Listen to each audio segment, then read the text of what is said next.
you doing? Yeah, good, thank you.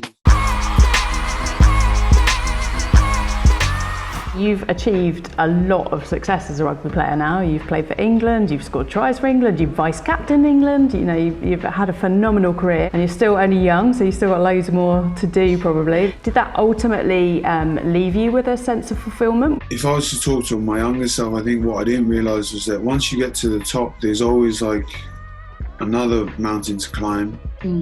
And once you're at the top, there's only one way down. Once you get to the, I guess, pinnacle, as people say, is you come down. Is that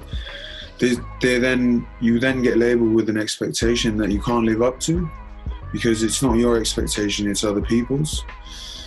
And it's hard when you have to live up to other people's expectations to be happy within yourself. And the most peace I've felt is probably now and when I first started out, after the World Cup where we lost and I did my knee.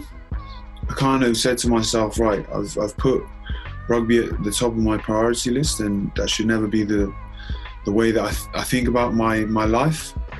And I put God first again, and that's when I was most at peace. We'd lose games and I was just fine with it. It was like, there's people out there who are way worse off than me, and I guess I learned that trait of being grateful.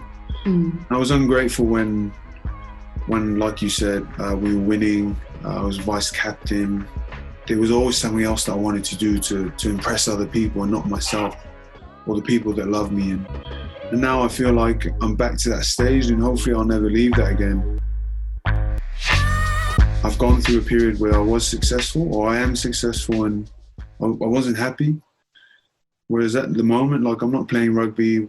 We're in a pandemic, and I feel at my most content because of God.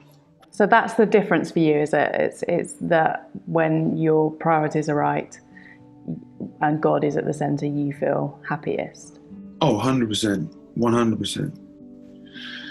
Because God gave me this talent to use on His behalf, not on my behalf, and I was being selfish and get all this success, and then I get seduced by it. And hopefully I'm in a stronger position spiritually to battle those threats if they ever come up again, which I think it will, because I feel like we will be successful again.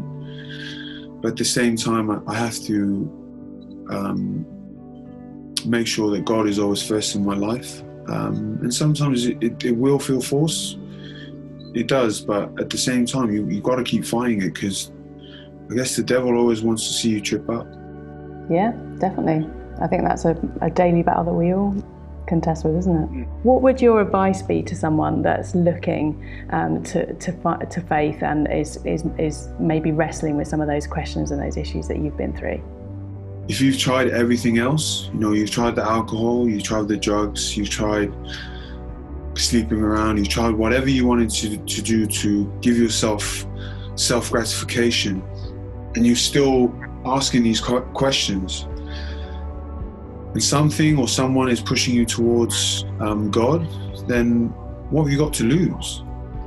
The only thing it will do is challenge you in terms of your thinking. And it is hard, because I can tell you right now, like, I battle all the time whether I should be doing something more. Is what I'm doing the right thing to do? Should I do this because all these other people want me to do it, or because I want to do it? And that's what people find tough, and I find it tough still. And it gives me a lot of peace and contentment with my life, and that's what I love about it. Awesome.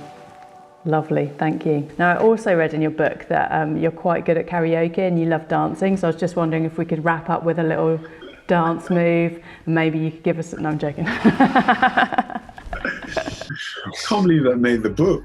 Have you not read your book? No, I haven't.